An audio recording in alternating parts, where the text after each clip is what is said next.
America's turning 250, and it's time to rock out with our forefathers. American-made, battle-ready style for true patriots. Whether you're marching in the parade, grilling in the backyard, or raising a toast to liberty, do it in the gear that screams freedom. Celebrate 250 years of USA in style. Wear your American pride loud.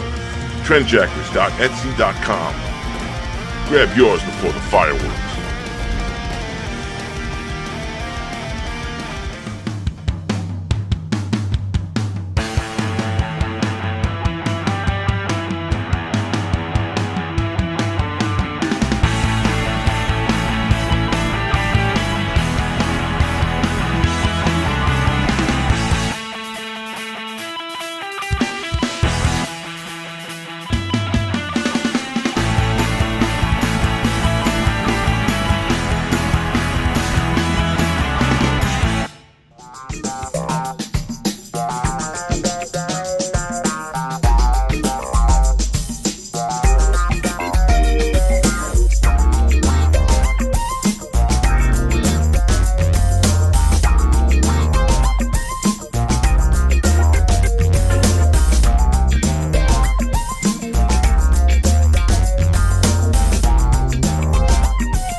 Welcome to The Best of Intentions, a podcast from Intention Films and Media, hosted by writer, director, former film commissioner, and novelist Deborah Markowitz. So join us as we talk about all things creative. Hello. Hi there. Welcome to the Best of Intentions podcast. I'm Debbie Markowitz. Happy you can join us today. I have somebody who I've been wanting to talk to forever. We would always say, hey, I'll see you at the next film festival. Go to the next film festival and just both get scurried off by other people, or it's too loud or it's too much going on, and we never get to talk. So I figure the only way we get to talk if I invited her on my podcast. So I am very happy to announce or welcome the most wonderful producer, J Plotzke. Welcome, Jenn. Thank you so much. I know it's finally here. We can finally just chit chat. Yeah. Yep. And we were talking for about half an hour before this, so we'll have to bring up some of the same things. Yeah. So Jenn is somebody who kind of does everything. A little bit. I started out acting, so that's always been my main drag. And then I started producing when I kind of started getting into indie film. And recently, as of a year ago, I actually started writing, which is something I never thought I would do because I thought I had never done it. And I looked at other writers and I looked at what people were writing and I was like, wow, this is just amazing. Like, I don't think I could ever do this. And then sort of by default, I ended up writing a screenplay and was very surprised with the outcome. And so now I'm just sort of dabbling in that too. Oh, that's amazing. See, Yeah. I do that sometimes when I choose my projects. Somebody will come up to me with something. I'm like, I'm not interested. Ooh, I haven't done an action before. Right. I kind of like to do an action. That could be fun. Or somebody cool who you really like will come up to you and you're like, you know what, this could be a cool collaboration. Yes. So I like to do things that I haven't done before, which sounds like what you're doing. Is it a feature or a short? Feature. Oh, cool. 3 features. 1 became 2, became 3. Wait. You wrote 3 features? Well, I wrote 1. Now we're in like the next draft. So, but first draft is finished. well, actually, I shouldn't say that. Second draft is finished. The second one after that is we're still working on the first draft, and the third one is on the second draft. Wow. So I know, you it's just crazy. don't dabble. You just jump in and I'm doing and it. do the thing. Yeah. Yeah. I guess. Yeah, we're just kind of playing it by ear, and I think it's turning out better than I expected. So will you be producing the thing that you're writing? Yes. Yes, indeed. Actually, I'll be connected as a producer on all three of them, but also likely acting, assuming it goes in the direction we want it to go. But 'Cause, not directing if you're in it. No. Okay, because that's, No. I try to, some people can do it, very small percentage of people can do it well. Hats off Yeah. to those people. I've been on set with people that have done it, and I'm like, wow. Yeah. Even for me, I think acting and producing in the same thing is difficult, because it's, on an indie level, it's like you're the creative producer, but you're also the line producer, and like, so you're getting the lunch orders, and you're also, figuring out everything else. And so if you're trying to act in the meantime, it's like, ooh, I really need to focus on the role, and I just can't because they screwed up the lunch order. And I've seen that. I've seen people who have done that, and you watch the performance and you're like, your head isn't even in this. Yeah. And Yeah. when we did Sfortunato, I think it was, Michael Fidelli had come up to me with the script, and I did a little bit of rewriting like I always do. And we were filming, and I think it was just after COVID. So we still had a very, very small crew. And I said, okay, Michael, I'll work for free on this. Yeah. But you have to do this, and Yeah. this. And then I felt so bad, because at one point I could see him worrying about the food. I said, okay, you can't. I said, I will never do this to you again. I will never. We'll get somebody to, but we will never do this to you again, because they're worried about, oh crap, I got to do this now, and I have to do that now. And it's not easy. It's hard, and like, you can't, inevitably the thing that sort of gets put in the passenger seat is the acting, because you cannot fail on the producing side. Yeah. It's like, you can't not have equipment show up, you can't not have food show up, stuff like that. You can't not get a contract in on time. Mm-hmm. I was doing a short film, and I ended up we lost our producer like midway through pre-production. And so I was like, you know what? It's fine. I'll just do this. Mm-hmm. But I had the lead role in the film. It was emotionally demanding. And like, we're shooting on, I think day one. And in the middle of doing this big emotional scene, we were in between takes, and I picked up my phone, which I should not have done. And I had an invoice from the permit office for like $2,000 more than we thought it was going to be. And so in the middle of all of this, I'm like trying to like get in my, be in the space where I need to be for the take. And I'm like, oh my God, I have to tell the EP that we owe another $2,000 that we don't have. Just took me right out of it. So even when you try to plan for everything, or you think like, oh, this is fine, most of it's taken care of, it never is, which is fine. Like, that's the nature of the beast. But I think that's why wearing multiple hats can often it's be difficult. challenging. You can do some stuff. The acting and producing or acting directing is, I think, probably the hardest. Yeah. I don't act a lot. I did something in a pilot, I don't know how many years ago. I was the lead in a pilot, but I didn't do any of the producing at all. I know. Where is this? I think we have it on somewhere. Ooh. You have it? We have it somewhere. Sitting in a hard drive. It's sitting on a hard drive. I had the trailer, but it was just and I was a film commissioner at the time. Oh, jeez. And there was a filmmaker I had helped who called me up. Now, I always have Facebook on, but I'm working, so I'm not really paying attention to Right. Facebook. Every now and then I'll just look over. And he said something about, I'm doing a film. I said, great. Okay, yeah, come in, do locations. Goes, I want you in it. I'm like, I have done small parts. I used to act back in the day. And then I realized, when I finally stopped and looked, it's like, I want you to be the lead. I said, you want me to be the lead? I said, I haven't acted in 10 years, It's like, no, it has to be you. It has to be you. I said, I've seen actors ruin people's films, and I don't want to be that actor. So he said, please come to lunch with me. I need to convince you. So fine. So we go to lunch, and he starts telling me about the project. I'm like, oh my God, that's so me. That's like so up my alley.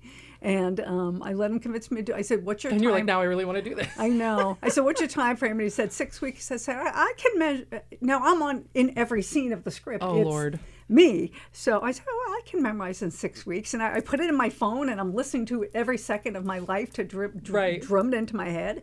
And the thing was, it got done, and he took it to whoever he got his funding from, and they said, we'll pay for it, but we need names. But on the basis of that, he was able to, I did the casting for him and produced it, and he got a couple of name actors to do the pilot.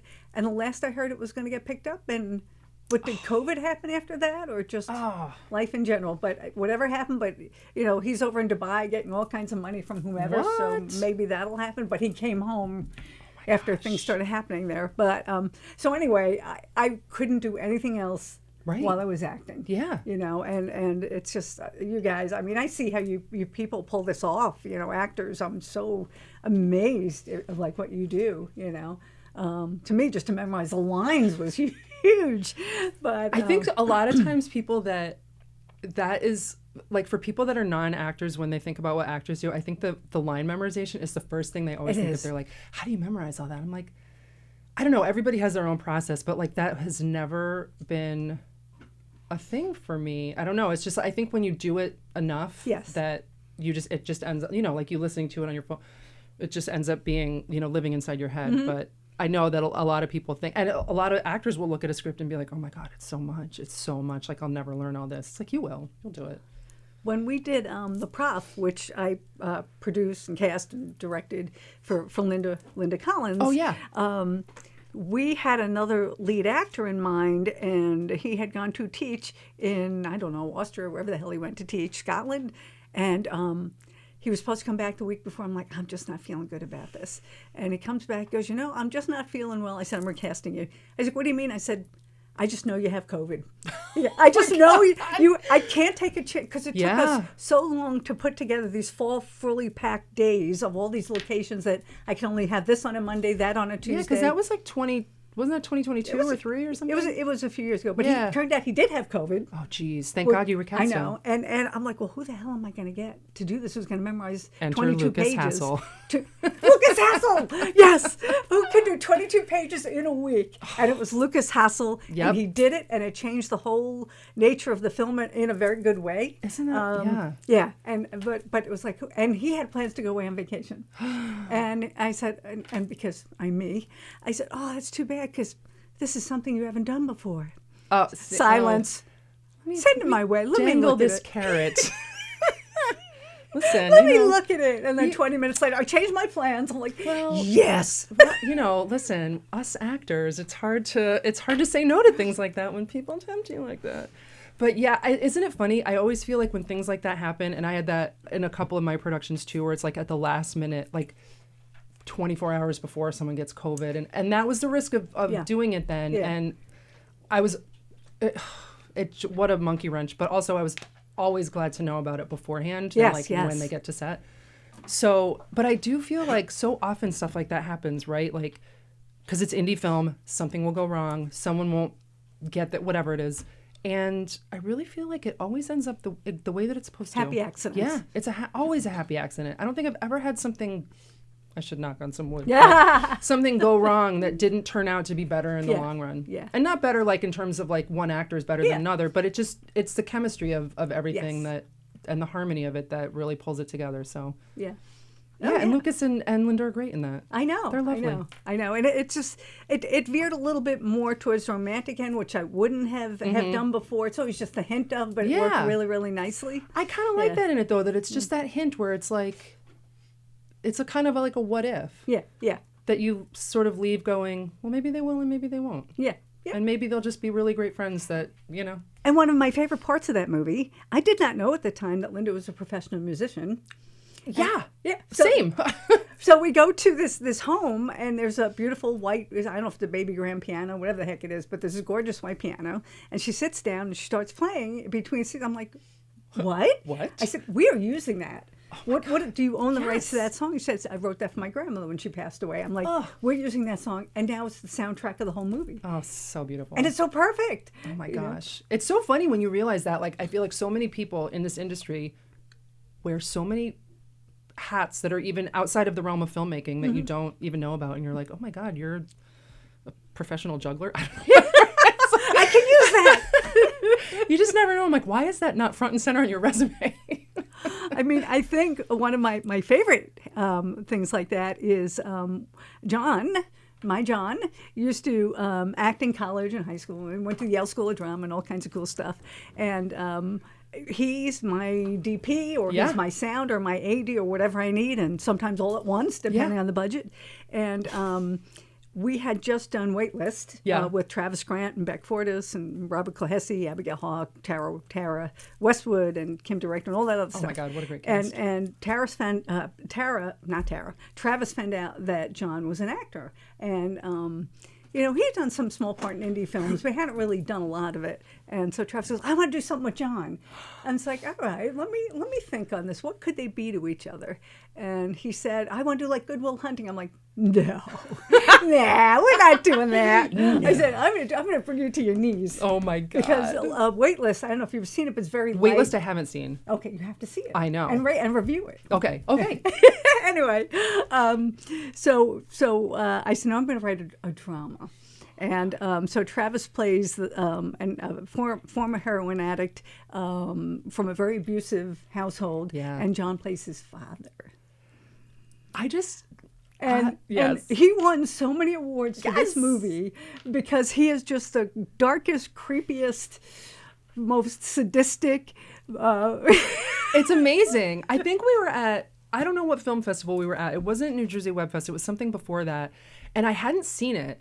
And I guess we were at the awards and John was nominated. And I was like, Golden is Door, this maybe? correct? Because I hadn't seen the movie. And I was like, John has an acting nomination? I was like, huh.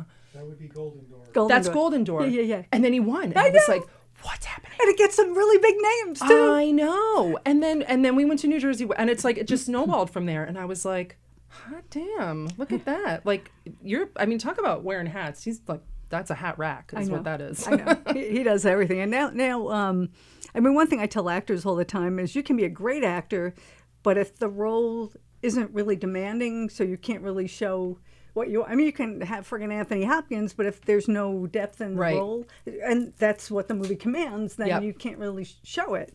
But Franklin was such a great character, Yeah. and we're actually going to do a horror feature on that. Nice. Yeah. Good Yeah. call. Like, why not? Yeah, I can't wait. But what we have to get finished with Yuletide and Brimstone and From the Embers and all that other stuff And first. the long list of, yes, I hear you. You know, so you're also like, you said somewhere in the middle of like 5 features or something?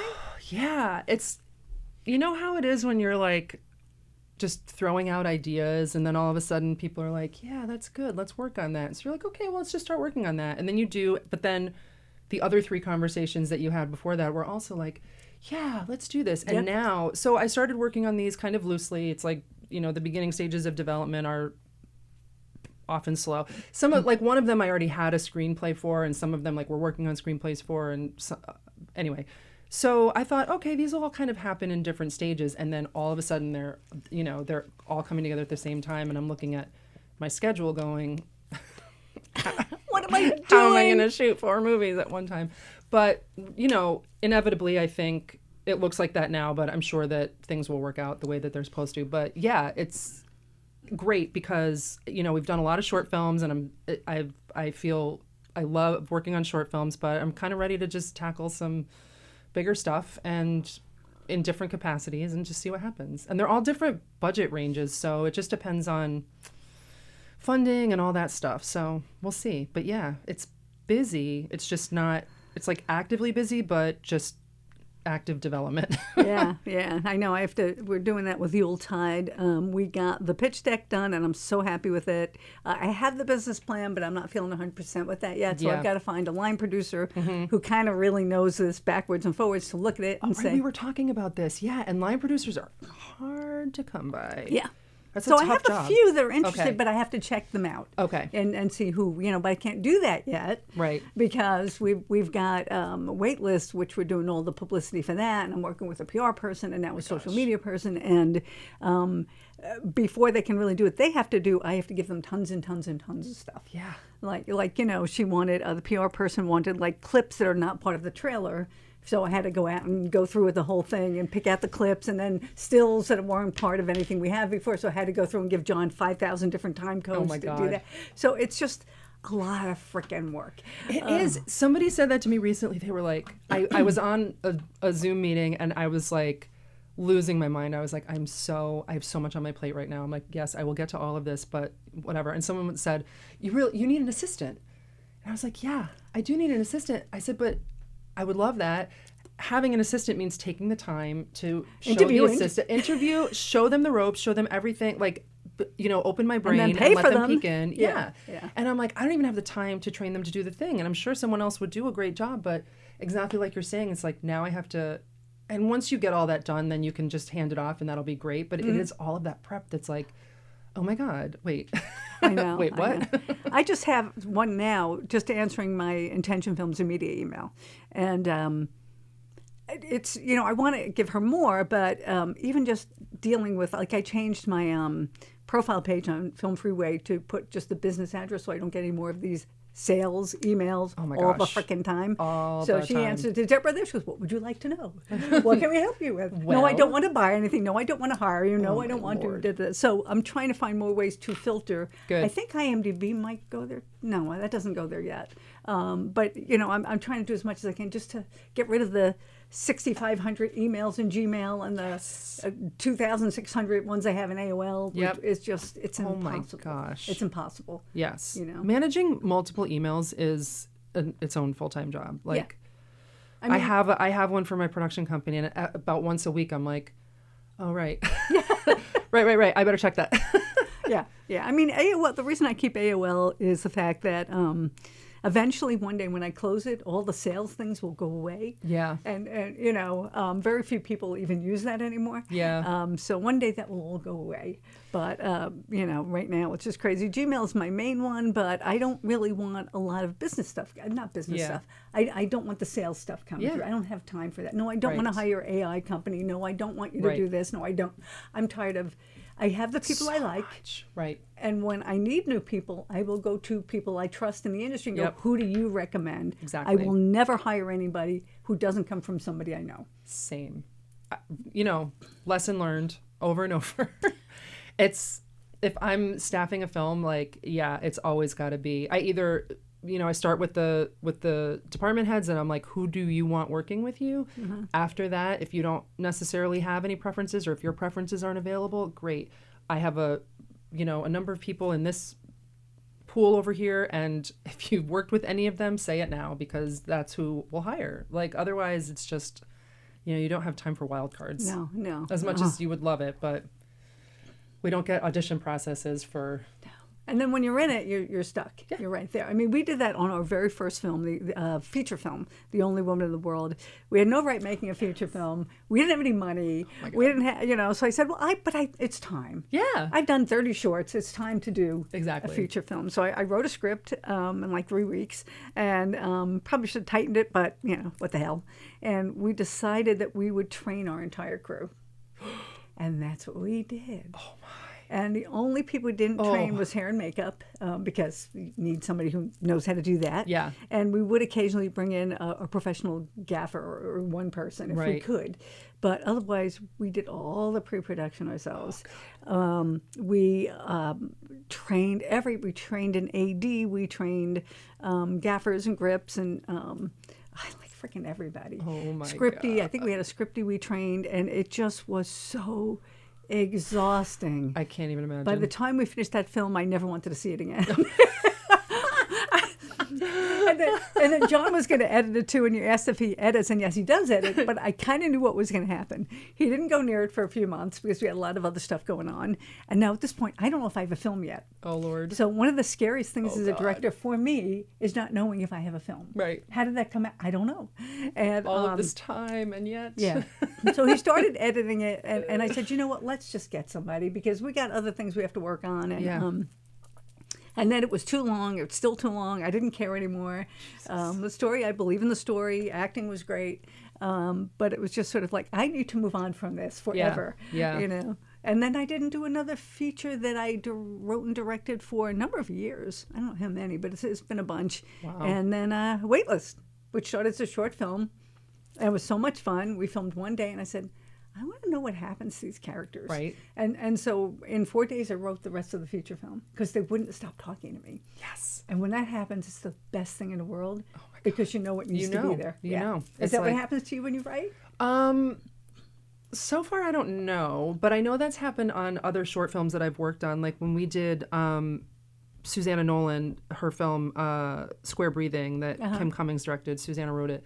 And in the rehearsal process, Suze actually wrote other scenes for the lead characters in order to rehearse and really like get into the relationship and really kind of learn their backstory and all that. Oh, that's cool. And the scenes that she wrote were fantastic. And I was like, it's kind of sucks that these won't ever make it into, you know, they're not in the film. They're not, the film's, I think, 12 minutes. And she was like, yeah, that's a good point.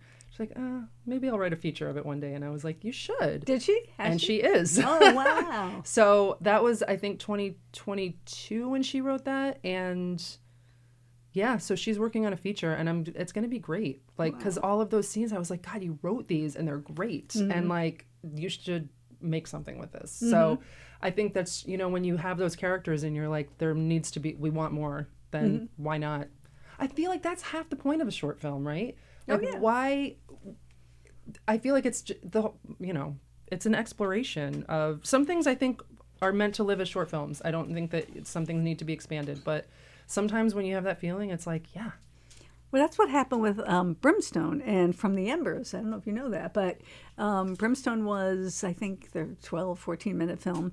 And I just really wanted to know what happened to the couple to get where they were. Yeah. And I started writing something, and I'm like, I don't know if I actually have anything, but I just want to play with this. Next day, wrote a book, I don't know, whatever, let me just play with it.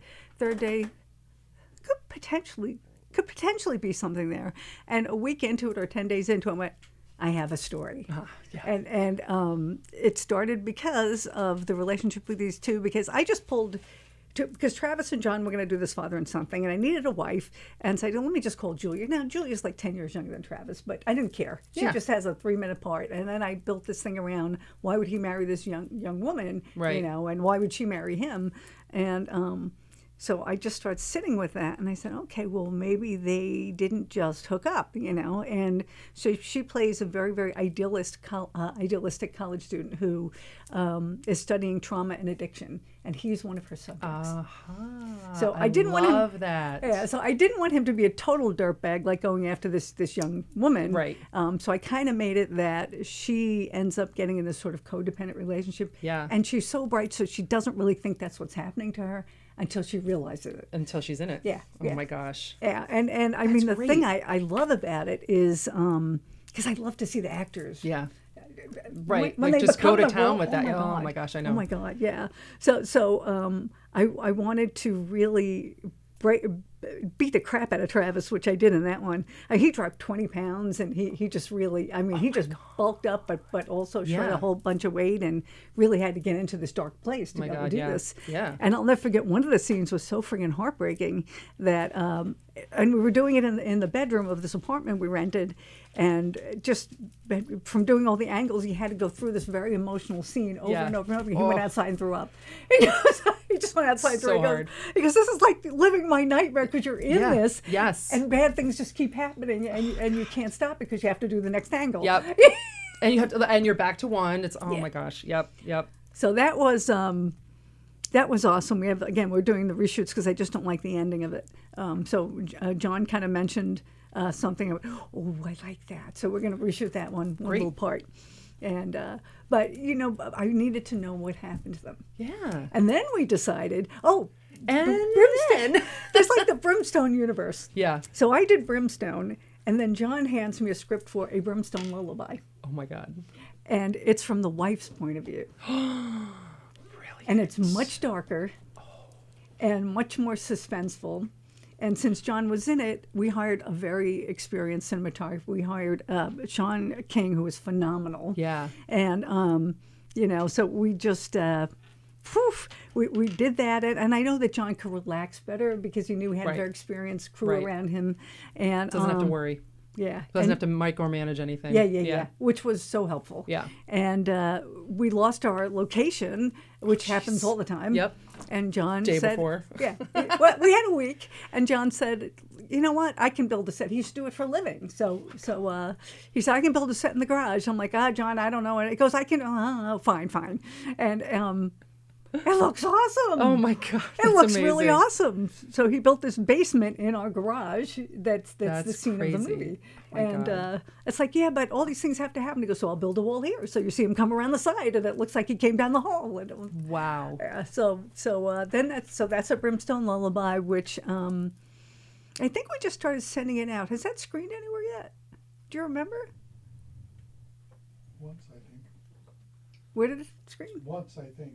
I'm trying to remember where. I don't know if it did. I don't know if it screened it. I just started submitting it, and then Texas. Austin. Yes. Oh, Austin. In Austin, he won Best Actor. But so Austin. That was just in Revolution. February, right? Oh my gosh. It seems like years ago. No concept of time. I don't even know I don't either. what month we're in.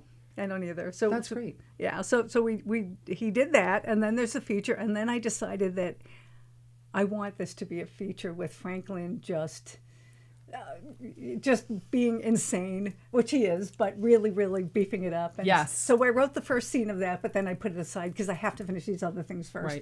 Right. It's hard. I love that though. It's just like the constant flow of ideas, and you're like, okay, great. Like, let me just write this down and put it in a drawer for now, and then get through this other stuff, and then you have something to go back to. There's never going to be a time where you're like, now what am I going to do? You always know. No, I never have to worry about that. I have a Google Drive that I have all my writing ideas. Oh my gosh. That I can't wait to get to, but then you end up where you are, where I am, which is, I don't know, 4 or 5 different features in different stages. Everything everywhere all at once. Yeah. Yes. So it's sort of like doing the press was way more intensive, and it still will be more intensive than I thought it would possibly be for Waitlist, but we got to get the film out there. This is time. To Yuletide in development for that. So I have to interview line producers and get that going for the business plan before we can, we're looking at 2027 for that. From the Embers, which is based on the Brimstone short film, which has one day of filming. It's mostly edited. Well, that's great. But we're redoing the scene, and I said to the editor, "Do you have to hold up while you wait for these?" He goes, "I put a bookmark in it. I'm continuing to edit." I'm like, good. And I know there's another one somewhere. Couple of Guys. We're finishing Couple of Guys as a feature. Yes. Yeah. So we have 6 days there. 6 days just left to shoot? Oh my God, that's great. So, but even getting 6 days, took us 3 months to get the 6 days booked. Yeah. So I basically said, these are my 4 people I need, which is Lucas Hassel, Sal Rendino, Karen Sheehan, and Abigail Hawke, because they're the 4 main characters. Right. I was going to add extra stuff to it. I'm like, no. Yeah. No more actors. That's just the core of what we need to do. Yep. And it took me so long to get all the days together. So we have 5 in April and 1 in May. At the end of May, too, because we just couldn't get everybody together. Oh my gosh. The locations. Literally at this point, because I feel like everyone came out of, the pandemic and so much work was on hold that now everybody's really busy, which is so awesome that everyone's busy, but nailing down schedules when you're like... Impossible. Yeah. Especially when it's something you started before and you're like, I have to have these same people, or something that you didn't even shoot yet and you're still like, this person is the role. And so that choreography can be... It's a nightmare. It is. And the last time we shot Couple of Guys was probably 6 years ago. 2021. 2021. Wow. Yeah, and it was because Abby was in Blue Bloods. Right. So her schedule was impossible. Yeah. Lucas was in Blacklist at the time, I believe. Yep. So his schedule was impossible. Yeah. Sal was always doing theater and whatever, but all right. And then I feel like I'm missing somebody. And Karen was traveling with Four Phantoms because he was one of Broadway's Phantom of the Opera. So he was doing concerts. Oh my God. And then I got to the point where we started this many, many, many years ago. 6 years ago or longer? 2018. 2018 Wow. we started this. I said, they're all going to age out or I'm going to die. So the only way this is going to get done is if we do this now. So I reached out to everybody.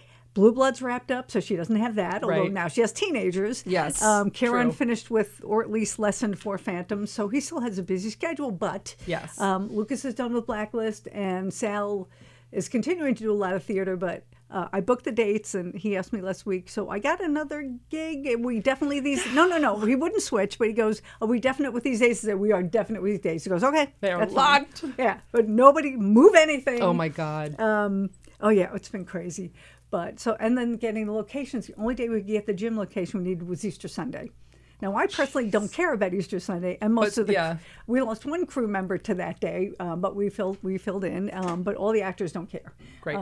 So I just need three actors for that, which is Sal, Lucas, and actually Travis has a small role in that. Oh, nice. So I got them together. I said, nobody cares. This is Easter. Good. This is what we're doing. Great. Yeah.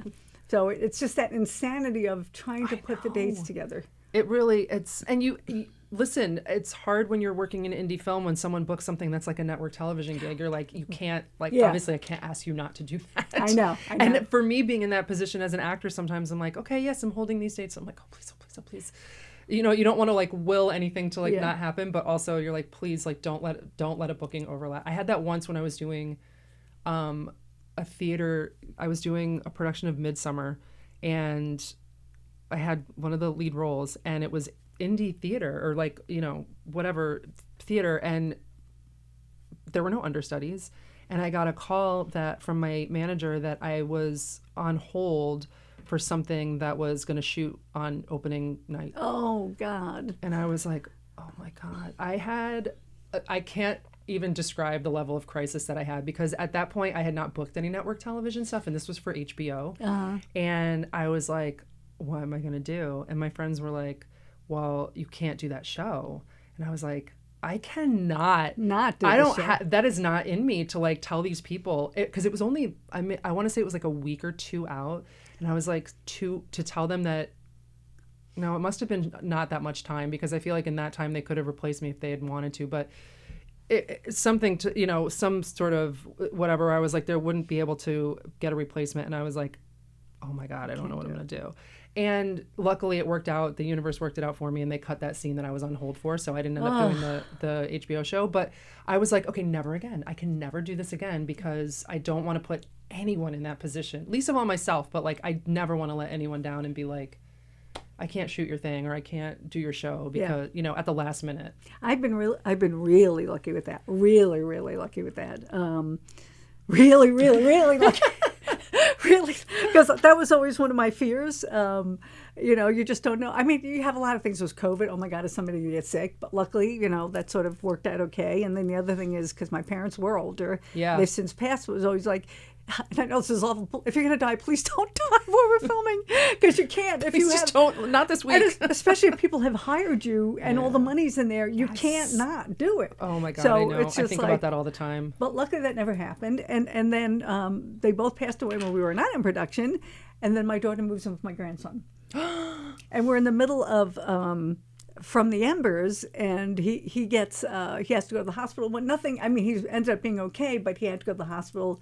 And luckily, it was a short day anyway. That day, it's like everybody just go home because of this. And it was local, so you know, like I had to go deal with this. But so now, when you think you're finally clear, it's like, oh, Right.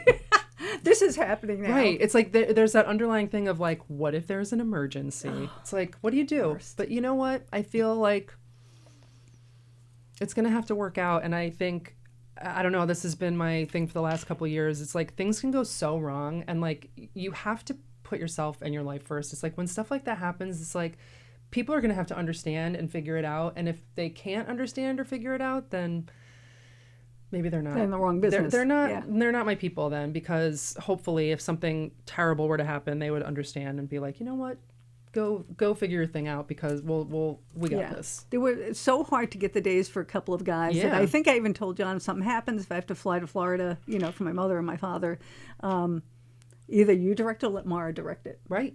I trust you both, but we can't. We just can't do Yeah. this. When we did Welcome to Bellevue, which is the first time I directed you, which was awesome, and I'm so happy with how that came out. Oh, well. I was telling John earlier that I didn't. Well, I'll tell you the story in a minute, but I couldn't go to the screening, so I haven't seen it. But I've seen the trailer, and it looks amazing. It was so much fun. Yeah, but it took us, I think, 2.5 years or something like that to do it, because they would raise money for the next episode, and then we couldn't shoot till they raised more money for another day and another day. And the very last day of filming, we had to recast like 3 different roles, because the lead actress was only available like one day the entire summer. And it's like, well, we can't not have her because she's already done some of it. So we had to recast, a couple of our names and a couple of our people. We had no choice, But I'm very happy of how that came out. That was great group of ladies on that movie. That Seriously, was really awesome. What a great group. And I was only on set one day. I don't know if it was one day or two. I think it was one day. I think it was one. What a blast. Everyone there, it was just so much fun. And but that's the thing, right? I think the thing is with indie stuff like this, it's like there's so much money riding on it that you have scraped together with your blood, sweat, and tears. You're not writing another check because it's gone. It's like, and that's all there is. And no, we can't do another day because we don't have not any more dollars to put. And so when things go, that's the fear of those things going wrong, is that there's no safety net for it. Which is why, maybe there could be some type of public funding for artists. Wouldn't that would be nice? Public funding or governmental assistance. Who knows? Yeah, that needs to be. We can dream. But, so I had to text Maureen that morning. Remember, that was right after the first blizzard we had, I think, after that first snowstorm.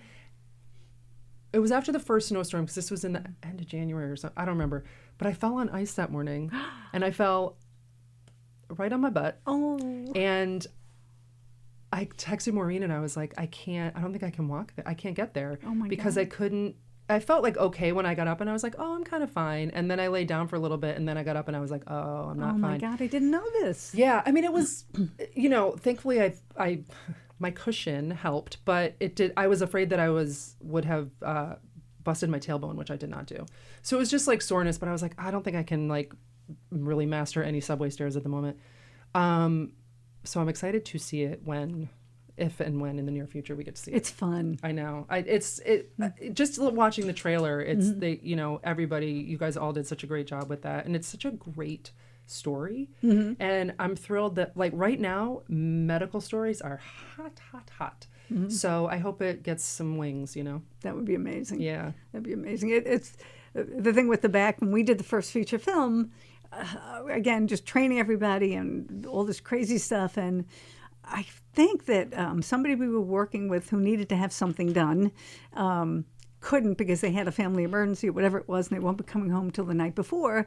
So I'm doing stuff and running around, and I'm kind of annoyed because the night before I want to be left alone. Yeah. I want to have my script. Yes. Because I'm directing, and I really want to, and I had to keep getting this and and now I'm pissed off. So I go to run down the stairs and not thinking there was a ladder at the bottom of the stairs, and I kicked it with my foot. No. And I thought I broke my toes, but I'm like, fuck. Oh. Yeah, I can curse. Fuck. Yes. I'm like, so I'm really annoyed. Now, I didn't realize what happened, but because I was limping, I'm taking a shower the morning of the first day, and my back goes out. No. Because I'm limping, and my back had never gone out before. It's like, what the heck? Because you're limping, you're favoring it, and you basically shift. So now I'm leaning against, I had no idea what this was. I'm leaning against the wall in the shower going, ouch. I cannot move. John. Lord. And I don't honestly know how I got through it, but the thing is you have to get through it because you've already spent money for this and that and whatnot. Right. You can't not go. Oh my God. So that was my thing of you just do what you got to do and you get it done. You got to power through. It's hard, when it's something though where it's you're going to be shooting for 4 or 5 days in a row, and it's that's your day one. What am I going to be on day 3? Oh my God.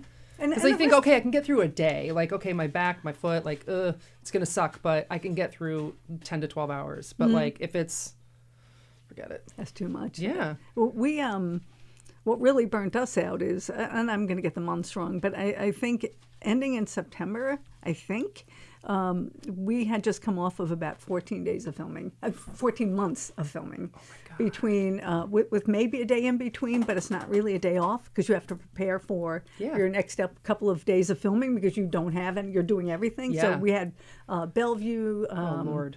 Well, what? What do we have? Are you talking to me? Yeah, we had wait list. We had 2 features, like five shorts, a pilot. Bellevue was in there. It was just so much. Well, we had just cycled from waitlist to From the Embers. Brimstone short. Then we went into From the Brimstone Embers. Lullaby. Oh yeah, Brimstone Went Lullaby. into Brimstone the feature, which became From the Embers. Yeah. While my we were God. working on Bellevue, while we were I was doing Horizon stuff too. for Horizon, which you directed, and I did first AD for somebody else completely. Mm-hmm.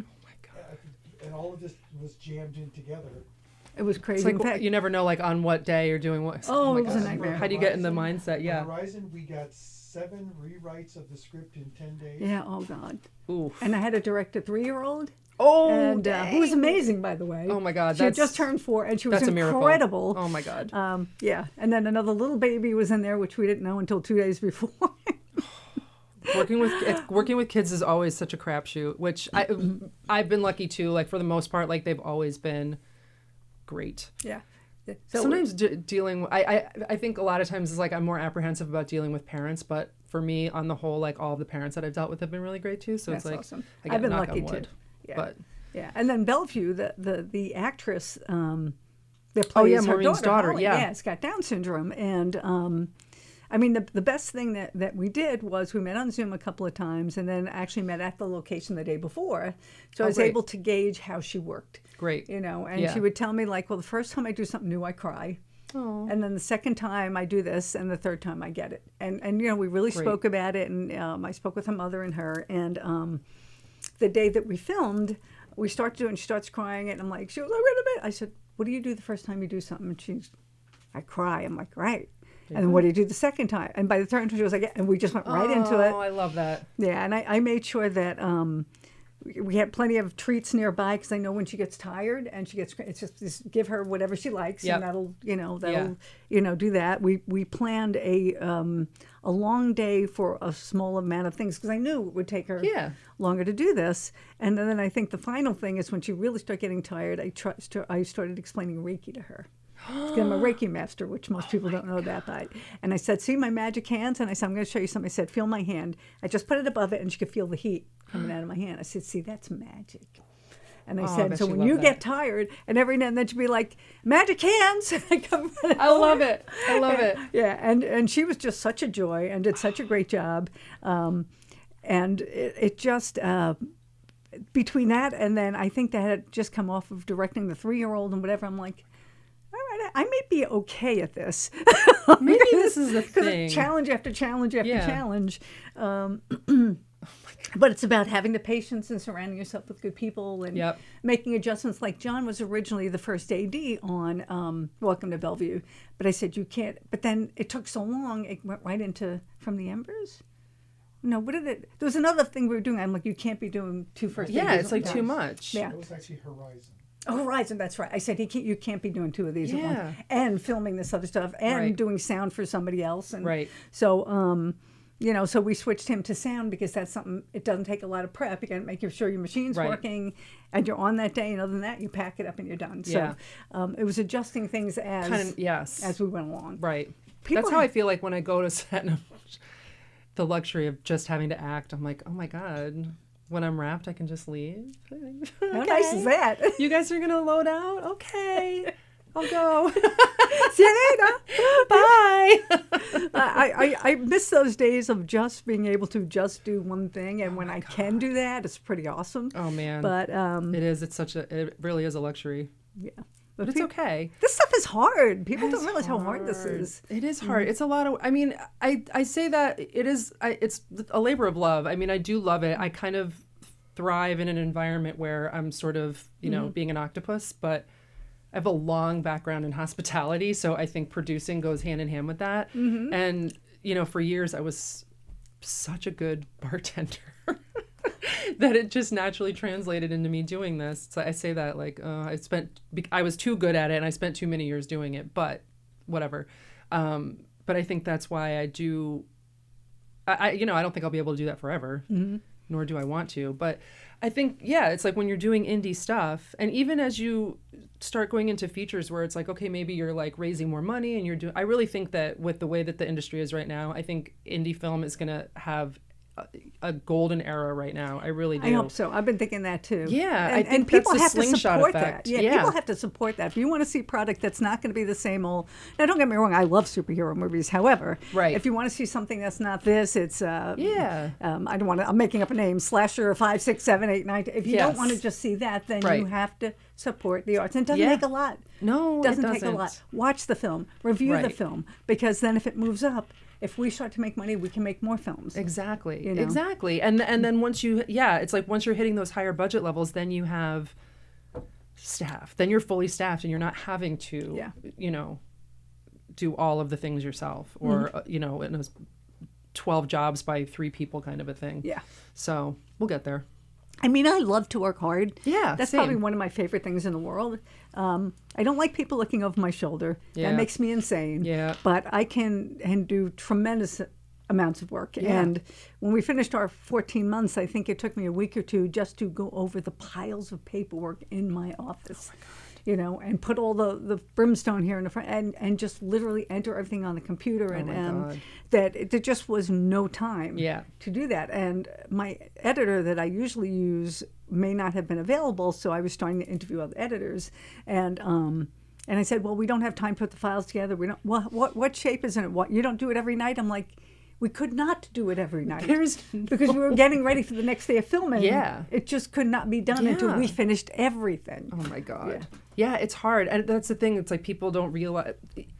I've been pitching projects for investors that do not work in the industry. And so, well, and even, you know, when we're raising money for indie films, it's like you're getting donations or whatever from people and they're like, there's a lack of understanding as to why you would need like $10,000 or $15,000 or whatever it is. I mean, per day sometimes. And you are explaining like, this is what that goes into. And like, it's not just that we go out one day and we shoot a movie and it looks the way that you think it looks. It's like, there's a post-production period, there's a wrap period, there's all this paperwork, there's contracts, all these things that people have no idea about. And why would they, right? But people forget that or just don't know it. And you're like, oh no, it's so much work. It's like, oh yes, we've wrapped and isn't that wonderful? Now I have, the fun begins. Another month of work. Then the fun begins. Right. Yeah. It's, when you speak to people that hire you and whatever, and you need to try to at least explain. One of the things I see a lot at film festivals and people who submit to LIFE, the Long Island International Film Expo, which if you're watching this live, the Long Island International Film Expo is the last day of submissions. So it's today? It is today. Oh my God, I was going to ask you, isn't that crazy? Yeah, so go to longislandfilm.com, submit here, or go to Film Freeway, Long Island International Film Expo, and longislandfilm.com, and enter because this is it. But a lot of times I see people who maybe had a really good script, and maybe even the editing isn't bad, but it looks like they didn't finish it. Right. You know, and you have to put that money in as much as it sucks. You do. But you have to put the money in for color, and you have to put the money in for a good post-sound designer. When we did The Prof, it looked pretty good, and we had some basic work done, but we really didn't have an excellent post-sound designer. And at first it just wasn't getting in. I'm like, you know what? I'm just not happy with this. And I spoke to the producer of that, and we had one last time we had filmed them both a day apart. And found a good post sound designer or mixer, and I basically said, you know what, we gotta do this. And since we had that done, they started getting in everywhere. See, and it really not does that make it a was difference. actually bad, it just wasn't great. Right. Yeah. And it does make I do a lot of consultations with filmmakers, and a lot of times it's a budget thing. They want to know about how they need to, any of the things, where to start with a budget. And I always say, look, this is what, and I break it down. I'm like, this is what you need for pre-production, production, and post-production and marketing. And I'm like, it's really risky because people always get the idea like, oh, well, I only have to raise this much to make it.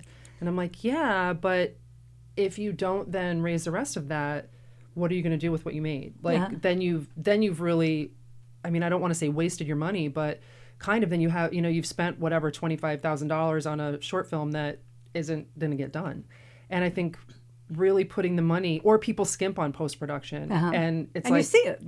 And it's very obvious. And I'm like, no, make sure you have the money to properly pay your editor. And I mean, first of all, those people deserve to, make what they should make. And that's a highly skilled job. Not everyone can do. And so, it's not cheap and rightly so. And I'm like, spend the money on the editing and the sound and the coloring and the score. Like, do it, make it good, because otherwise I don't want to say don't do it, but kind of maybe don't do it, or scale back your production or something. Or I think it's a learning experience, but no, that's all it is. Exactly. Which is fine. But, know that you're, if you're doing like a fundraiser and you're asking family and friends for funding, it's like, understand that this may be the only time you get to do that. So, make it count. It's I think money is the hardest part. Raising money, because if you have enough money, you can get everything else done. Absolutely. That's not even a question, but it's, I mean, I did the first 3 films, or the first 2 films. One was Kickstarted, one was Indiegogo. I know Bellevue was Seed and Spark, I think, but I didn't really get involved with that. As far as the money, but there's just so much. It's so much, and it gets more expensive every year. And which is fine, because I feel like people should be paid what they're worth, and people should be paid, and all of that. But you got to know going in, like, what the bar is high, kind of. And it's very difficult to raise money, but I feel like for indie film, that is the only obstacle. Like, if you have money, there's nothing you cannot do. And even if you don't, I feel like that does, breed creativity, because you really have to be, losing your location or not having the location you want, or the actor or whatever, then you have to become creative and figure out ways around that. And I think it always works out, but, you got to be ready for it. I know. I mean, thank God we have a house. That garage has been, we've had 2 movies in there already. Assassin, we also left the location for Assassin the week before. John, because again, did this for a living back in the day, he just, actually, Assassin wasn't John, that was Corey Diskin. Just use the garage. Yeah, she said, well, why don't we just use the garage? I'm like, we can't just. I love Corey. Yeah, actually, we can use the garage. And she just set it up, and then I kind of gilded the script a little bit, that instead of doing it in the house, my father was a very big gun enthusiast, and he always used to hang out in the garage to get away from my mother. Oh, no. And so we said, let's do the garage. And so we made him this, Michael Fideli is the lead actor. We made him this crazy old guy who's living in the garage because his wife left him because he wants to have his guns everywhere. And Corey made up like Soldier of Fortune magazine, sort of, Nice. and things that she put all these things in the garage. And we already have a second refrigerator there. So it's like, okay, so he's living here. Oh my God. And then amazing. Travis plays the son who comes in. He's like, what are you doing? That's perfect. And it really is perfect. But the first, she said, let's do it in the garage. Like, we're not doing it in the... Wait a minute. And I used a lot of lines from my father in that movie, because he literally did shoot himself through the hand. And didn't damage anything. Oh my God. What are the odds? I mean, he healed just up. Like clear through? Yeah. Oh my God. And so we kind of use that line, Travis says, what are you going to do? You're going to end up shooting yourself in the hand, and whatever. But so that became so much fun. Oh my God. That set.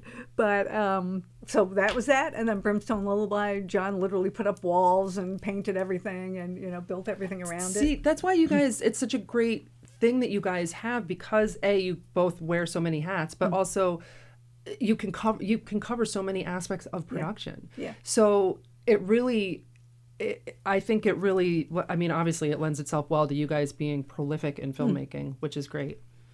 I love that. I mean, well, where he's great as an AD too.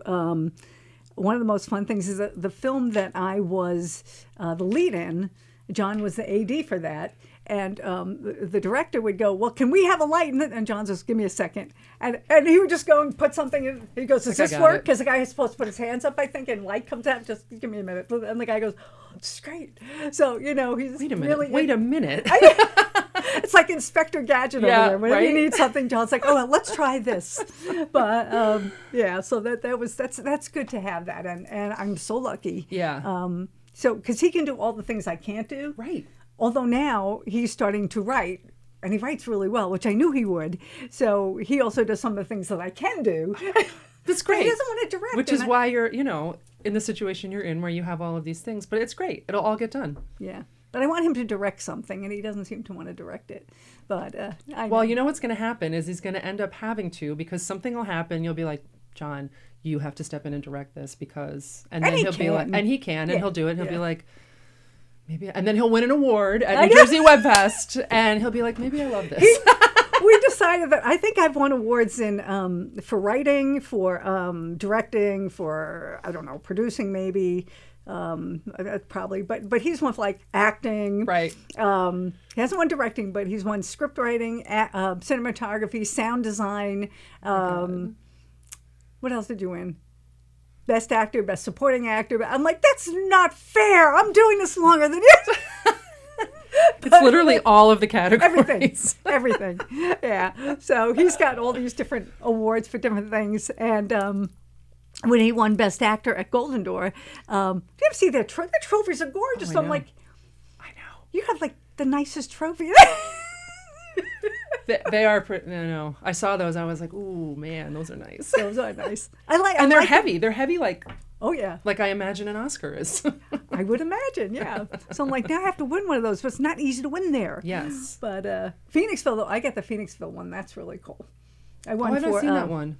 It's their glass. Glass. I think I love glass it's awards. glass, right? I think so. Yeah, it's glass. But I won. Now, have you ever gone? You've gone to Phoenixville? I don't think no. I love Phoenixville. I think I have screened there, but I've never gone. Yeah, it's not easy to get a film in there. Mrs. Roper's there. What? I'm sorry, what? It's best when Mrs. Roper is there. Oh my God, they had the Mrs. Roper romp outside during it. You have What? just thousands of people dressed as Mrs. Oh, I've Roper. heard of this. Men and women and everybody wearing my wigs. God. But it's not easy to get a film in there. Yeah. And last year was the first time we got a film in there, which was Brimstone, right? Am I correct on that? I think so. Yeah, I think it was Brimstone. And I had my feature script in there, which was called Brimstone, but it was From the Embers Now.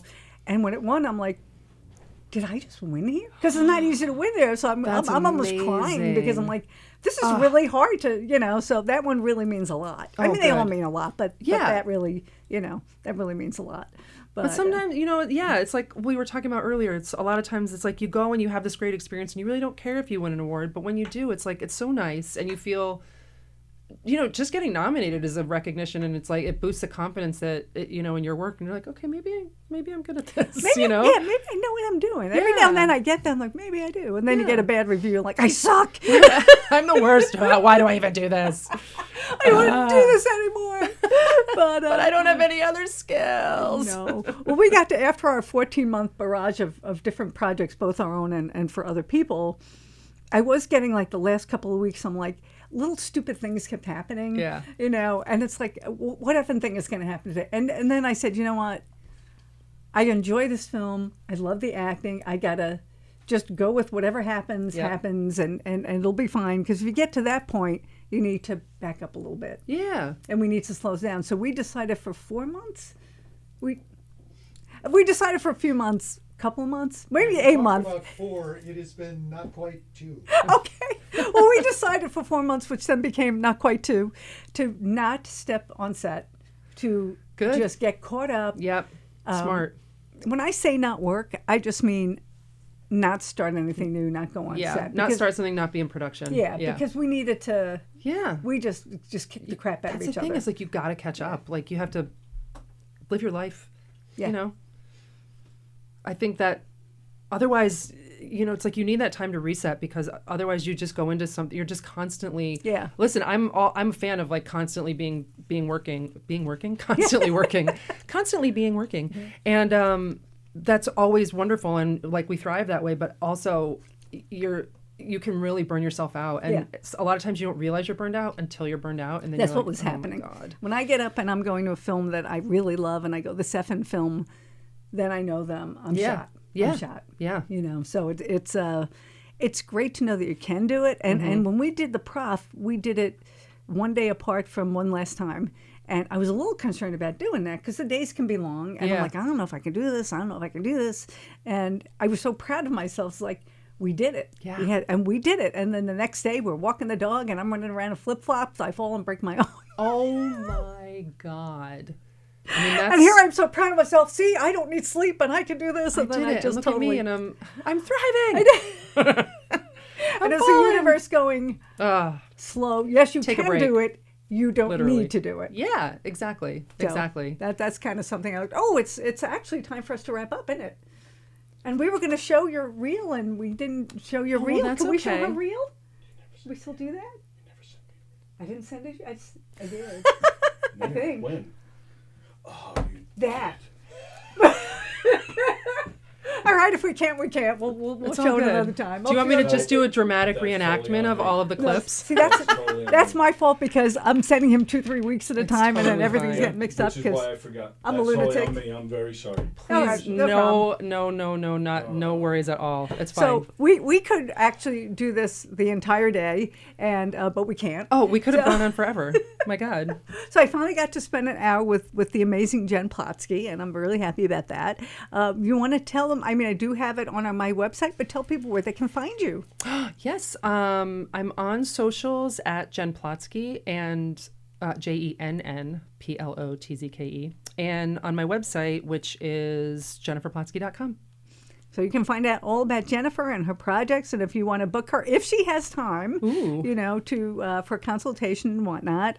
She is one of the most prolific people that I know in this industry, so that's really cool. Thank you. Likewise. And somebody who's as nuts as I am, but This is true. yeah, but great actress too. So don't forget that. And I want to thank you all for listening. Watch my film, Weightless: A Lovish Story. Go to intentionfilmsandmedia.com and get the link for Prime Video and watch it and review it. Because if you want us to make indie films, you gotta help them be seen, and that's what they need to do. Amen to that. Amen to that. So thank you so much. Thank you, Tony Walker, who's basically running things up here, and John Marine, who's always the man in the corner, who provides the insight when I don't remember the word or the film or the whatever I need. And thank you so much. And we'll see you next week with a pre-recorded interview because I'll be on set next week. But I'll have one loaded in, and we'll still be here at 1. But thank you so much.